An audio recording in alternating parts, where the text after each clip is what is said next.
Professional BS programme ఇది కేవలం degree కాదు, మీ ఫ్యూచర్ కెరీర్ కి డైరెక్ట్ గేట్వే. పూర్తి వివరాలకు వెంటనే స్క్రీన్ పై కనిపిస్తున్న నంబర్స్ కి కాల్ చేయండి.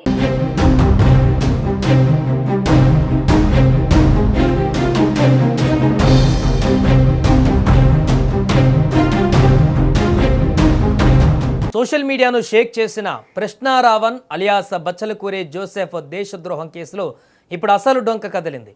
రావణ్ అనే తీగను లాగితే ఆ ఛానల్ వెనక ఉన్న సీఈఓ గమన, ఆమె పార్ట్నర్ ఇంద్రసేన చౌదరిల సంచలన నిజాలు బయటపడుతున్నాయి. ప్రశ్న యూట్యూబ్ ఛానల్ అనేది కేవలం ఒక వ్యక్తిని నడిపింది కాదు, దీని వెనక ఒక పెద్ద నెట్వర్కే ఉందనే విషయం పోలీసుల విచారణలో తేలింది. ముఖ్యంగా ఈ ఛానల్కు సీఈఓగా వ్యవహరించిన గమన, ఆమె సహచరుడు ఇంద్రసేన చౌదరిని పోలీసులు రెండో విడత విచారించడంతో మైండ్ బ్లాంక్ అయ్యే నిజాలు వెలుగులోకి వచ్చాయి. అసలు రావణ్కు, గమనకు అలాగే ఇంద్రసేనకు ఉన్న సంబంధం ఏంటి?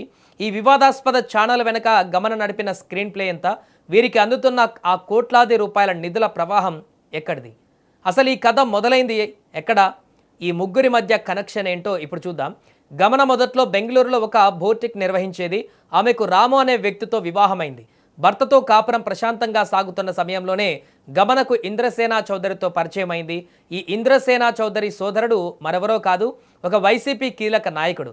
ఇంద్రసేనతో ఏర్పడిన పరిచయం గమనను పూర్తిగా తప్పుదారి పట్టించింది.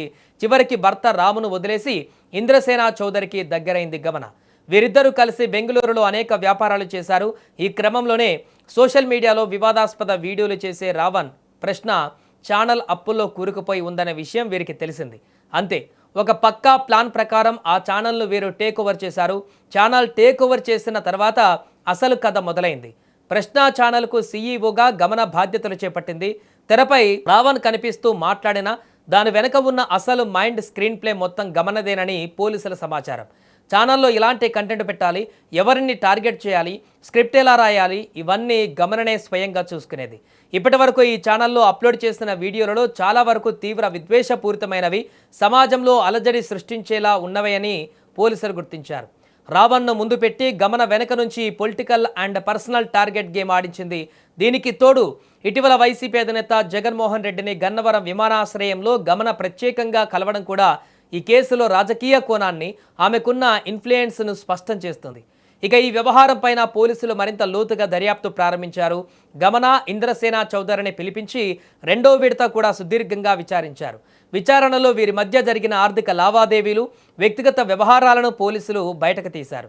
అయితే పోలీసులకు సంబంధించిన ఇరుకైనటువంటి ప్రశ్నలకు, గమన సంధించినటువంటి ప్రశ్నలకి ఇంద్రసేన నేరుగా సమాధానం చెప్పకుండా మాట దాటవేస్తూ పోలీసులను పక్కదారి పట్టించే ప్రయత్నం చేశారు. పోలీసులు ప్రధానంగా ప్రశ్నించింది ప్రశ్న ఛానల్కు సాగిన నిధుల ప్రవాహం గురించి. అసలు ఆ ఛానల్ నడపడానికి అంత మొత్తంలో నగదు ఎక్కడి నుంచి వచ్చింది, ఈ ఆదాయ వనరులు ఎక్కడివి అనే ప్రశ్నలకు వీరిద్దరూ నోరు విప్పలేదు. నగదు బదిలీ విషయంలో వీరిద్దరూ పూర్తిగా అక్రమ మార్గాలను, హవాలా దారులను అనుసరించినట్లుగా పోలీసులు గట్టి ఆధారాలు సేకరించారు. ప్రస్తుతం పోలీసులు గమన మరియు ఇంద్రసేన చౌదరి ఉపయోగించిన మొబైల్ ఫోన్లను స్వాధీనం చేసుకున్నారు. వాటిని సైబర్ ల్యాబ్కు పంపి డిలీట్ చేసిన డేటాను, చాట్లను తిరిగి సేకరించే ప్రయత్నం వేగవంతం చేశారు. ఆర్థిక లావాదేవీల వ్యవహారాలలో వీరిద్దరూ అనుసరించిన అక్రమ మార్గాలు గనక డిజిటల్ సాక్ష్యాలతో నిరూపితమైతే ఈ కేసు తీవ్రత ఊహించని స్థాయికి పెరుగుతోంది. దేశద్రోహం కేసుతో పాటు మనీ లాండరింగ్ కేసులు కూడా చుట్టుముట్టే అవకాశం ఉంది. రావణ్ అరెస్టుతో మొదలైన ఈ కథ ఇప్పుడు గమన, ఇంద్రసేనల చుట్టూ ఉచ్చు బిగుసుకుంది.